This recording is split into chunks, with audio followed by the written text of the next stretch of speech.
Hey guys, it's John with CheatSheetPros.com, and we're going to look at our NFL Week 6 Daily Fantasy Sports Breakdown. So one of the things I want to start with is, how'd we do last week? What worked? What didn't work? What is new? So let's go ahead and take a look. I'm just going to show you the highlight thing that I posted on Twitter and our Facebook groups. So these were the top algo plays for the main slate, and typically how I find these is I sort by this algo rating here. And then I filter out the teams that are like the Thursday night game, the Sunday night, the Monday night to see kind of what plays. And, I look at the top 5, 10, 15, pick out a few, and that's kind of how I start building my lineups. And then once I find a few, I start stacking around them. I'll put the wide receiver with the QB and then maybe squeeze in another wide receiver or tight end with it. But you can see here on the wide receivers, they were decent. T. Higgins, Debo, and Cooper, they were 10 to 15 DK points, decent, not great. But then we had Devontae Adams as our wide receiver 4 and Mike Williams as our wide receiver 5, who came in at 40.6 and 39.5 DK points, so they absolutely exploded. Jefferson did well. He was a little under 3x at 22.4, but we absolutely smashed in the running back. So here, 8 out of 10 did really well. Aaron Jones, 17.9 DK points, was decent, not great. Barkley got injured and didn't really do anything, so boo on him. Derrick Henry, 34. Eckler, 33.9. Najee, 25. Zeke, another 28. Swift, 22.4. And then James Robinson, another big performance at 24.7. Fournette, who apparently everybody in my chat group had because I saw him talking about the chalk Fournette hit. I didn't have any Fournette, so I completely missed that one, just right over my head. Nick Chubb finally had a big game, 27 DK points, so that was phenomenal to see. One of the new things on the sheet this week, if you come over here to the Advanced DVP tab, we've got the normal stats, but down here, this little box, someone had messaged me and said, hey, I want to see this stuff all in one. And it's how the teams rank versus the wide receiver 1, 2, tight end, running back, etc. So what we have on our stack tab right here, they just wanted it in a sortable table. So I said, okay, I can do that. Well, while doing that, what I love looking at are some of these projections that we're doing down here in testing. So I was like, hell, I want to put those in a sorted table too. So I went ahead and added those. So these are kind of our rough projected rush and pass yards, and then the ranks, and then we totaled it up and put a rank on that because that's just what we do. We put numbers on things and we color code it, and then we post it and we talk about it. So last week, this is one of the things that really kind of pointed out to me, and I don't think I saved the screenshot, but after I added this, I went back and I took what our model projected for rush yards and just sorted high to low, and it gave you a lot of big guys. Like Cleveland was top, obviously, so that would have pointed you to the Nick Chubb. Carolina was, I think, 5th, and so I would have had some more Chubba than what I did, and he ended up doing pretty well. But this week, we've got Cleveland up there, Baltimore, Dallas, Jacksonville, Buffalo, Denver. And so these are where some of the prize pick and player prop rushing yard videos, this is kind of where I started at, was looking at this and then going and kind of did the same thing with the rushing yards. And I think one game last week, so like New England here, 49. Now, yes, our model is projecting about 49 rushing yards. We don't actually think they're only going to have 49 rushing yards. So we're just saying, hey, they're in a tough spot where they're probably not going to get a ton of rush yards. They're not going to rush for 200. So just know this is kind of like just putting them in comparison with the other teams and giving you, some of the yardages. So it's just another tool we can put in our belt to kind of help, find the different things. So, for example, one that jumps out at me right here is the Chargers. So we got them kind of low on rush yards and monster on pass yards. Well, we all know Eckler catches these screens and runs for 20, 30 yards, and so he'll end up with 60, 70 rush yards and then a billion pass yards. So anyways, that's what's new. Let's go ahead and get started at our stacks and plays.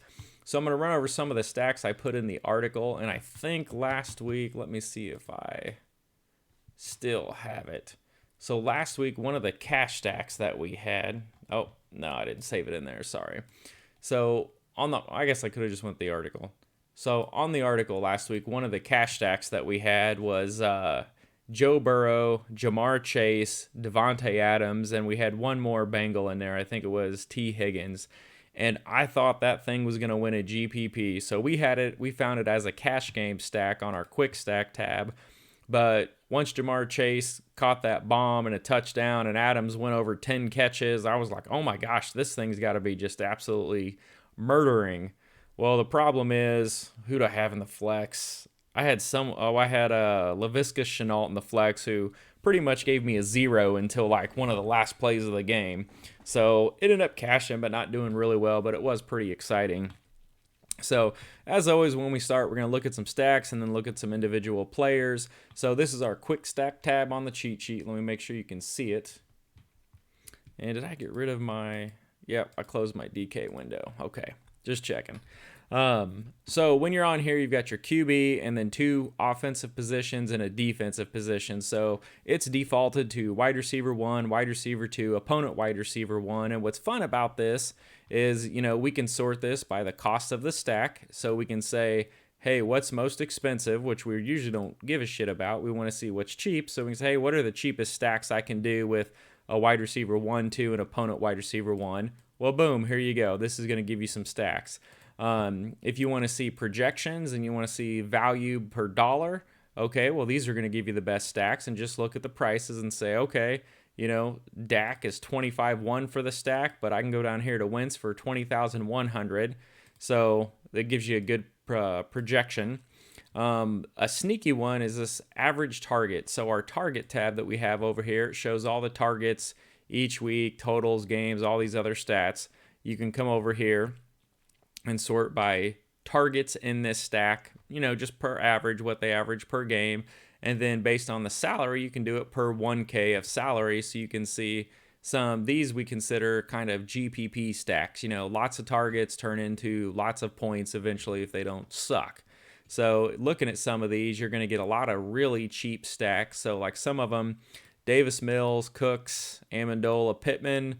I like these 3, but not Amendola. So let's say we flip over here to wide receiver 3. That gives me Conley. Not real excited. What's it look like with the tight end 1? Akins. Okay, it's a little better. It's a little cheaper anyway. So I'd give me Mills, Cooks, Akins, and Pittman. So that's not terrible. Flip this back over here to wide receiver 2. And we also have Wentz, Pittman, Campbell, Cooks. I like that. That's not cheap. Brissett, I'm freaking off this dude. I don't want anything to do with him anymore, so he's dead to me. We will not discuss any Jacoby in this video. Fields, he hasn't really done enough to be stack worthy. He's got rushing upside, but Robinson's getting a massive 2 or 3 targets a game. Mooney's great. Adams is a good run back, but I just don't think you can get GPP winning numbers out of a stack like this. Mac Jones, kind of the same way, not bad, but New England, I think they've been 17 points or less in 3 of the 5 games they've had this year, so nothing exciting there. But it just gives you something else to look at. And then so these are my favorite 2 down here. So the average fantasy points per value. This is the ones you find who are consistent. They have solid floors. These are good for cash game. Ceiling, these are good for GPP because, of course, ceiling, you want the most points that you can score. So when we come over here and we sort by the cash game, we're looking for a stack value. You're going to see Baltimore and the Chargers jump out to the top. So those are the best cash game stacks that you could have in our sheet for this weekend. Now, one thing you'll notice if you come over here to ceiling, let me weed out these ones who are missing a number, and look at the top 2. You also have Baltimore and the Chargers for the top ceiling stack. So they're the top ceiling and cash stack. So that's kind of interesting to me. What did I just do? I think I just killed a number. Let me figure out, where did you go? That thing just disappeared on me. Okay, here. I'm just going to throw the sheet out and reopen it. Give me 1 second. That's always fun with Excel. You click a button and half the shit disappears. All right, so we're back over here. We're looking at these cash stacks. So we got Baltimore and the Chargers up top. So you're looking Lamar, Hollywood Brown, run it back with Mike Williams. I love that. Sammy Watkins, not so much. So you can flip this over, say who's the wide receiver 3. Duvernay, That one's kind of sneaky. We talked in the chat a lot about Duvernay and Proche or whatever the hell his name is. So you could put them in there, really lower the cost of the stack. Or we all know Andrews. We all know this is a Hollywood Brown, Mark Andrews team. One of those two are going to blow up. So hell, why not just stack them both? Run it back with Mike Williams. That gives you a solid stack for cash games.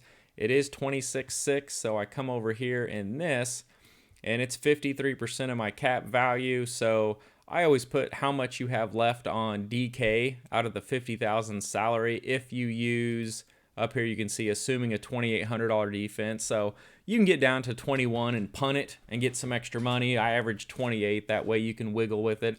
So it gives you about $5,000 per player left. If you flip over here and do the same stack on the other side with the Chargers, it gives you about $5,600, $5,700 left. So I like both of these for cash or GPP. I think they're both viable options.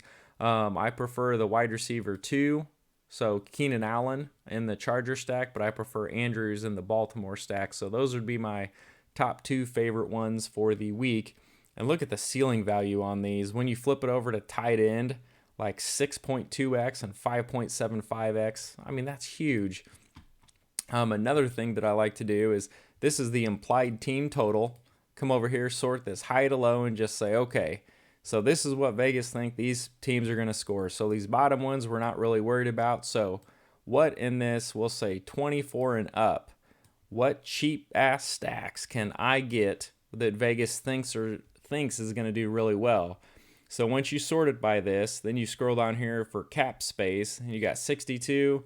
Okay, Mahomes, Hill, okay, we can't afford that. That's just, you'd have to punt everything else pretty much. It's viable. It's fun to do sometimes. But then you get 50, 53, 49, 53, 48. Boom. Now you get in your money spot here. So we have teams projected between 25 and 27 points that are 40, 43, 41, and 44% of our cap space. So these are going to be the fun builds. This is going to leave you almost 7,000 per player, 64, 67, 67, and those are fun to put together. So this is going to give you Wentz, Pittman, Mo Alley Cox, and Brandon Cooks. I love that. If you watch the prize pick video I posted on YouTube, I like Cooks this week for a prize pick play. I think he gets back on track after a couple bad matchups. Baker, Beckham, Hooper, Hopkins.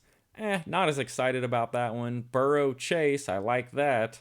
Not real excited about CJ and Aroma St. Brown. I like that one, so I'd probably flip him.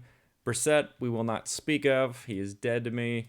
So let's look at it with a wide receiver 2. So that would give you Burrow, Chase, Higgins, St. Brown for 22.5. I like that one.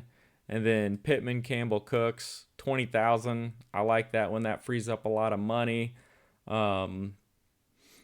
Yeah, there's a bunch of stacks in here that are decent. Those are my favorite ones. So I would say Chargers, Ravens, obvious too after last week. They're going to have the highest ceiling, highest averages, and all that good stuff. GPP with upside. I like the Carson Wentz stack. He looked really good last week. He played really well.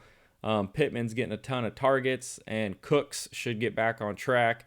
It's just finding out that second piece with Indy, which I don't even mind. What's it look like with a running back? I typically don't stack running backs, but hell, after Taylor caught that 90-yard screen or whatever it was.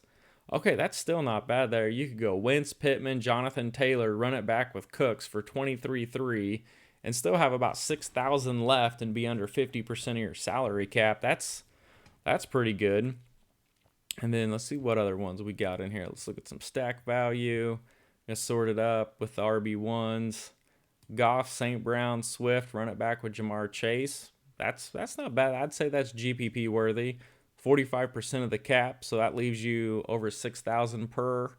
Tannehill and Henry, you can't stack them. Henry doesn't get enough passing yards, and they run the ball too much. So you have to either punt Henry and load up the receivers, or play Henry, run back with Diggs, Brady, Gavin, Fournette. That's Thursday.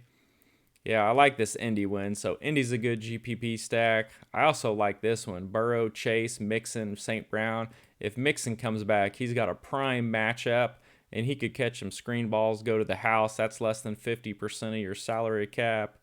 I also like a Kansas City stack here and running it back with McLaurin. Now, you can't do Hill or Kelsey. I mean, you can, but it's going to knock you up to this 28.8, and it's 58% of your cap to put one of those in. So what I like doing is getting down here to some Cole. So here we go. I would do Patrick Mahomes, Cole Hardman, Darrell Williams, Terry McLaurin for 24.5. That puts you right at 49% of your salary cap with a projected total of 31.25. Mecole Hardman had 12 or 14 targets last week. It was something crazy. So if he can keep that production up and just be a third mouth in there, he's only $4,200 on DK. Mahomes gives you, well, here, let's just flip over and look at it. Yeah, instead of saying all these things, let me just flip over here. So Kansas City, Washington. So down here on my stack tab, when you go down, you can see the fantasy point production for everybody. So Mahomes gives you a good floor. He gives you a good 3X, 4X. You know, he's fine to pay up for.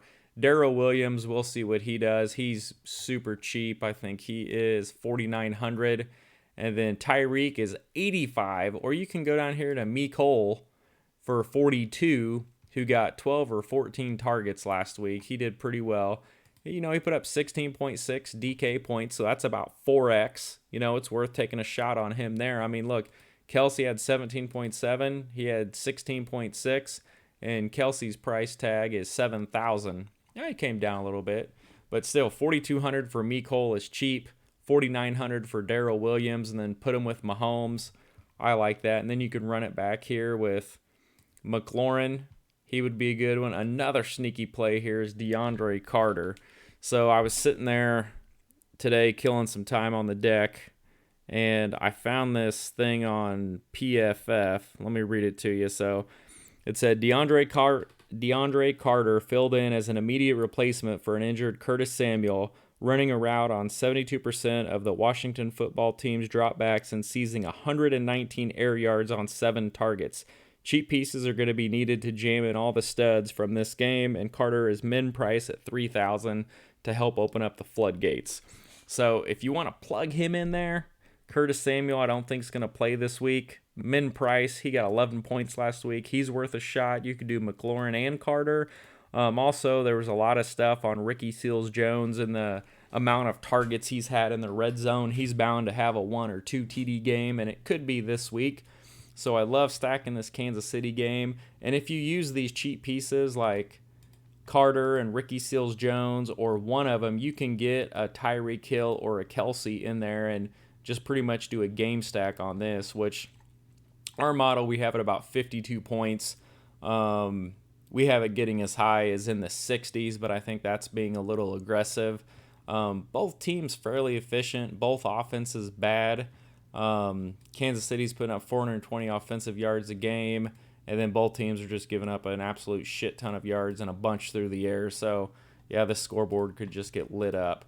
I'm going to do a quick run through of just the games, kind of let you know the players that I like. So, that game's Thursday. We'll avoid that. So, Indy, looking at this one, I love Jonathan Taylor this week. He's only $6,600, so he's really not that expensive, and he's going up against Houston, who has the 30th rush D. They're giving up 134.8 rush yards per game, and then a mediocre 4.4 rush yards per attempt.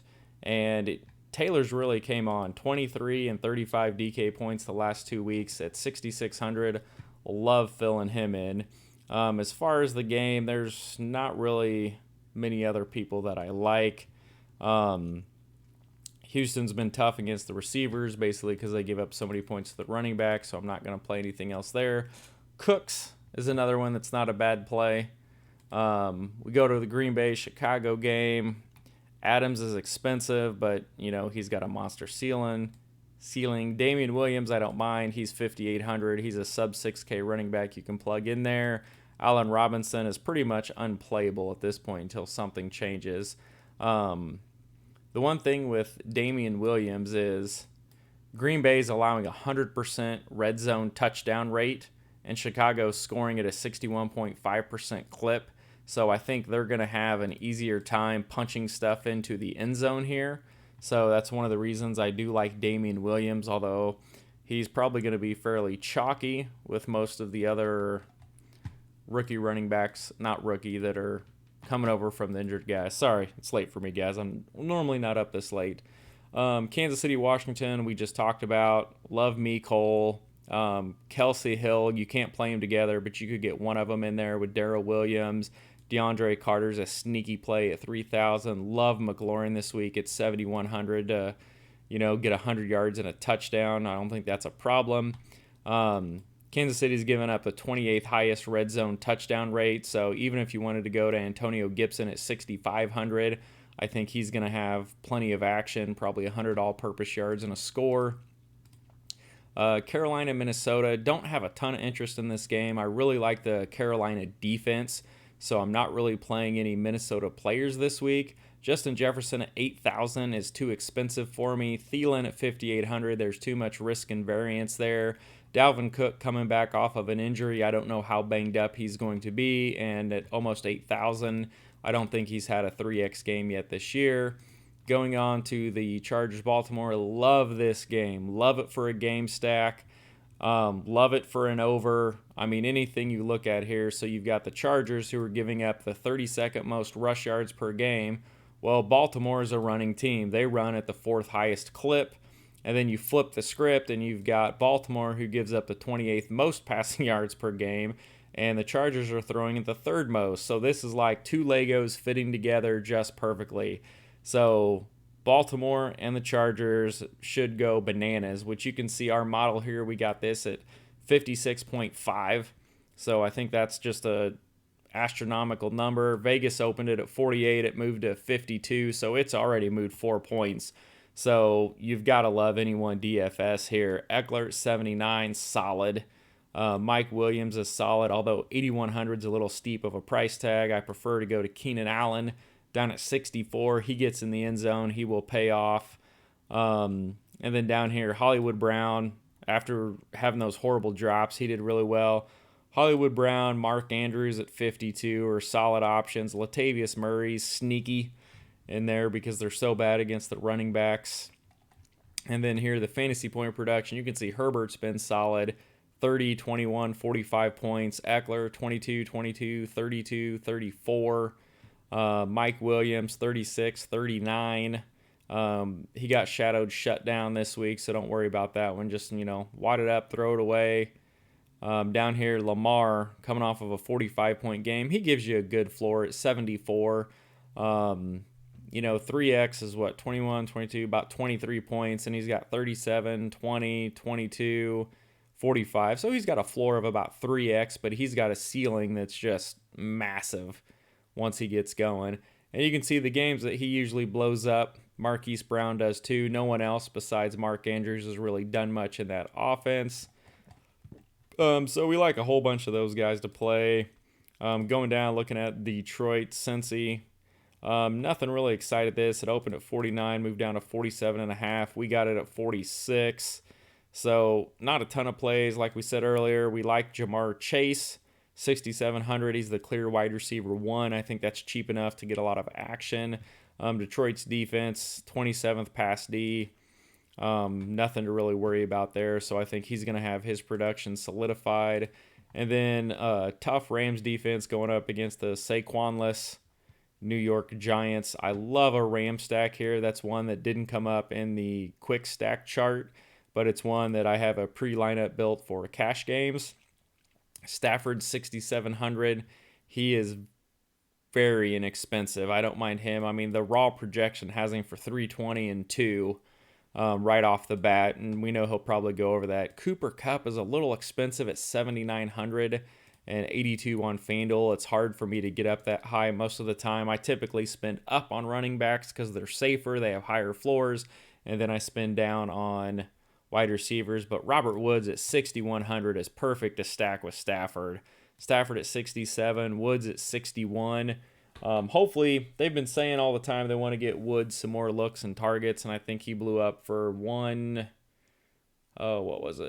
14 targets, 150 yards for 30 DK points. So he had 30 DK points, and he didn't get in the end zone. And then if you want to run it back, so you got to play Kupp or Woods. Those are the main two. Van Jefferson gets sprinkled in some action there at pretty much mid. I mean, he had a 16 and a 21-point game, but his floor is pretty much 0. And if you want to run it back, the big flavor of the week is Cadarius Tony at 56. He's a little higher than what I thought, but man, he looked good last week. He had 32.6 DK points, 13.9 the week before. He's just mashing the air yards. So I don't think Booker does as well against the Rams defense. And Tony's got a tough matchup, but if you're doing a stack and running it back, Tony's the one I'd probably go with and stack it up and hope that game's a shootout. Arizona, Cleveland, not a ton I like here. Line opened up. It's dropped 4.5 points to the under. Both teams have good defenses. No one really jumps out. Chubb, I don't mind. He's been a consistent 20 carries a game. He's doing well. And surprisingly, Arizona's given up 139 rush yards per game. So that kind of shocked me. And then over here in our running back trenches tool, you see huge edges for Cleveland. Second O-line versus the 25th D-line. 5 to 10 yard runs. Cleveland is second versus dead last. And then 10-plus yard runs. They're first versus 23rd. So Cleveland running backs are going to do really well this week. We've got them projected to rush for, a butt-ton of yards. I mean, they average 187 a game, and we got them projected for like 216. So that seems excessive, but they do average 187. So I think Chubb gets 100, and I think Hunt gets in there and continues his little streak. Denver, Vegas, don't like much in this game. I'm not going to touch Vegas with all the stuff that's been going on. Waller hasn't been doing anything. I don't know how you can pay up for him. I mean, what is his price tag? So Waller's 66 on DK, 7,000 on FanDuel. So 3X is 19.5 points roughly. And he's put up 8, 15, 10, 11. Yeah, I mean, you can't even play Waller at this point. And then Carr's had 2 down games. So I'm not touching him against Denver's defense. I think Denver messes him up pretty good this week. Cortland Sutton, though, he just had these monster games, 28 and 28 DK points and then nothing. And typically how my fantasy season went is where I did draft him. I played him this week. He did nothing. I benched him. He blew up. Then I put him back in. Gave him another chance, didn't do anything. Benched him last week against Pittsburgh, and then he blew up for 28, and I was like, what in the Sam hell? I cannot get this guy right. So one of the stats by PFF, I can't remember if I said this or not, but Sutton was 7th in target share and 4th in air yard share. So he should be ranked a lot higher than he is, and bigger days are on the horizon. And one thing that jumps out at me here, why I like some Denver players, is Vegas is giving up the 31st highest red zone touchdown rate at 90.9%. So more than 90% of the time when a team gets in the red zone against the Raiders, they score 7. So do like some Denver players. The running backs you can't really do a lot with. They're splitting carries and they just don't get enough points. And surprisingly, Denver's throwing 59% of the time. So if you wanted to get sneaky, you could do something like a Bridgewater Sutton stack. I don't think there's anyone else that's viable to put in there. Tim Patrick's he's actually been decent. 14, 12, 14, 15. His price is he'll give you, 2.5 to 3x. So that's not bad. That's a good cushion, I guess, if you want. It's hard to win a GPP when you've got a 3x player that can't get over that.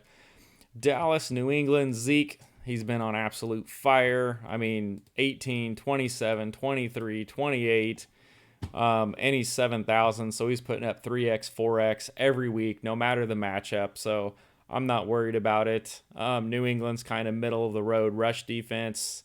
They're actually better than that. So their rush D is 22nd, but if you look at yardage, they allow the 5th fewest yards. No, it's passing, sorry. It's late. They allow 100 they're middle of the road, 15th in yards. We're just going to call that the middle and move on. But you can see here in the trench finder, Dallas is first in O-line, first in 5 to 10 yard runs, third in 10-plus yard runs. And then New England gets better the deeper the run, but there's going to be successful running lanes there for Zeke. And I mean, Dallas has put up Oh, I don't think I wrote it down. It was like 44, 36, and 41 points. It's just absolutely insane how many points he's been putting up. New England, not going to play anyone on that side. Their likely outcome is about 17 points. Pittsburgh, Seattle, you can't play DK or Lockett with Geno Smith. DK, I guess you could. I'm not going to. Pittsburgh's a tough defense, and Geno's going to seek out DK like he did last week, but Pittsburgh defense it's insane, so I'm not messing with that.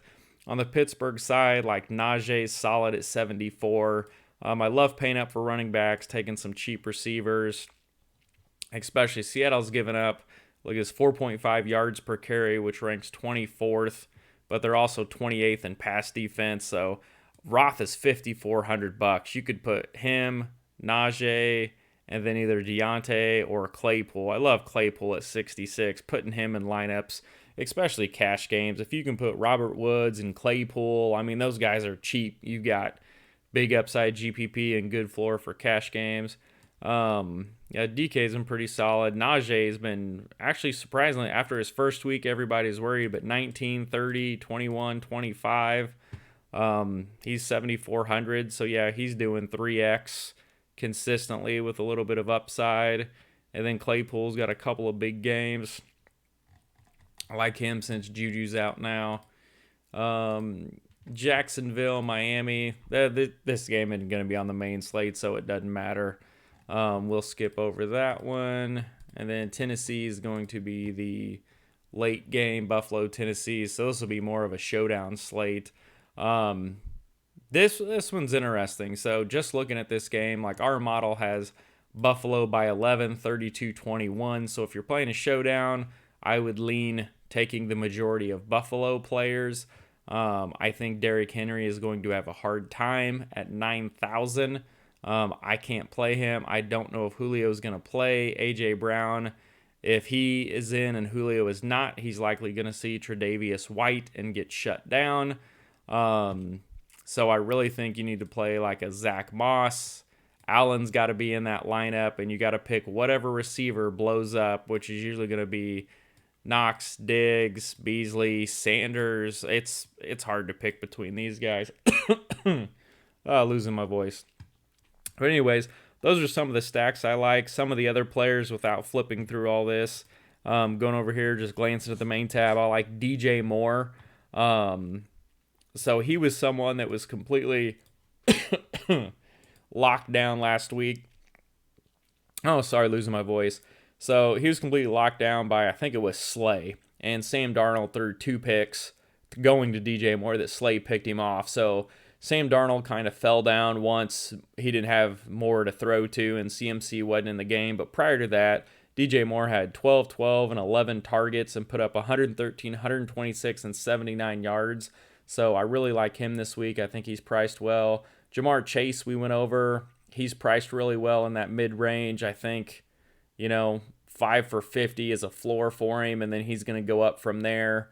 Cortland Sutton, I went over the PFF stat with you. He has 2 28 DK point games, which is around 5x his salary.